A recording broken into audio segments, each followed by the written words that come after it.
Hi friends, welcome back to Jain to updates. B Pharmacy 1112 regular మరియు సప్లిమెంటరీకి సంబంధించిన official update university నుంచి and important update కూడా. వీడియోనైతే పూర్తిగా చూసి ఎక్కడ స్కిప్ చేయకండి, అలాగే మీ ఫ్రెండ్స్కి కూడా షేర్ చేయండి. బీఫార్మసీ 1112 రెగ్యులర్కి సప్లిమెంటరీకి నోటిఫికేషన్ అనేది యూనివర్సిటీ రిలీజ్ చేసింది. ఆల్రెడీ మీ అందరికీ తెలిసే ఉంటుంది. అండ్ దీనికి సంబంధించిన రెగ్యులేషన్స్ వచ్చేప్పటికి R23, R19, R15 regulation batches వాళ్ళు ఉన్నారు. దీనికి సంబంధించిన లేట్ ఫీజ్ వచ్చేటప్పటికి, అంటే ఎటువంటి ఫైన్ లేకుండా మీరు 23 ఆగస్ట్ లోపల మీ ఎగ్జామ్ ఫీజ్ పేమెంట్ అనేది చేసుకోవాల్సి ఉంటుంది. అండ్ 11కి వచ్చేటప్పటికి మనకి 13th నుంచి స్టార్ట్ అవుతుంది. 13 సెప్టెంబర్ 13th నుంచి. అండ్ 12 వచ్చేటప్పటికి 12th సెప్టెంబర్ నుంచి ఎగ్జామ్స్ అనేవి స్టార్ట్ అవుతాయి.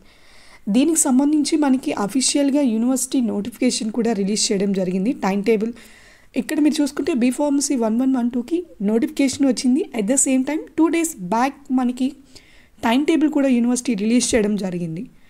సో బీఫార్మసీకి ఎవరైతే ఎగ్జామ్స్కి ప్రిపేర్ అవుతున్నారో ఈ రెగ్యులేషన్స్ వాళ్ళు కేవలం నాకు తెలిసి 1-2లో regular batch R23 1-2 regular exam రాస్తున్నారు. అండ్ ఇంకా సప్లిమెంటరీ ఎగ్జామ్స్ జరుగుతున్నాయి. ఎగ్జామ్స్ అటెంప్ట్ చేసేవాళ్ళు మీరు రాసే సబ్జెక్ట్ ఏదైనా సరే మెయిన్గా 3 points చెప్తున్నాను. మీకు సబ్జెక్ట్స్లో బ్లాక్ డయాగ్రామ్స్ ఉన్నా, లేదు సైడ్ హెడింగ్స్ ఉన్నా, ఫ్లో చార్ట్ ఉన్నా, ఈక్వేషన్స్ ఉన్నా, దీన్ని మీరు కరెక్ట్గా రాస్తే హైలైట్ చేయండి. అండ్ ఖచ్చితంగా ఇవి కానీ మీ ఎగ్జామ్ సబ్జెక్ట్స్లో కానీ ఉంటే మాత్రం డెఫినెట్గా ఇవే ఎక్కువగా బాగా ప్రిపేర్ అవ్వండి. ఫ్లో చార్ట్ కానీ డయాగ్రామ్ కానీ ఉంటే వీటిని ఎక్కువగా ప్రిపేర్ అయ్యి ఫ్లో చార్ట్లో parts step by step names కానివ్వండి, బ్లాక్ డయాగ్రామ్లో నేమ్స్ కానివ్వండి, పార్ట్స్ నేమ్స్ కానీ ఇవి కానీ మీరు ఎందుకు ఆ పార్ట్ దానివల్ల యూజ్ ఏంటి అని తెలుసుకున్న ఆ క్వశ్చన్ని మీరు ఈజీగా అటెంప్ట్ చేయొచ్చు. సో మెయిన్గా కరెక్షన్ చేసేవాళ్ళు మీకు చూసేది side headings, diagrams, equations, flow chart, block diagram.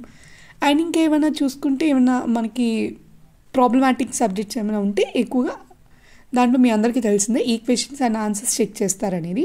మీకు ఆన్సర్స్ తెలియకపోయినా ఆ ఫార్మాట్లో కానీ మీరు ఎలాబరేట్ చేసి రాయగలిగితే మార్క్స్ అనేవి హాఫ్ ఆఫ్ ద మార్క్స్ అనేవి మీకు పడతాయి. సో ఎగ్జామ్కి బాగా ప్రిపేర్ అవ్వండి, టైం ఉంది. అండ్ ఎగ్జామ్స్ బాగా రాయండి. I wish you all the best. Thank you so much for watching Jain to updates. Keep supporting for Jain to update.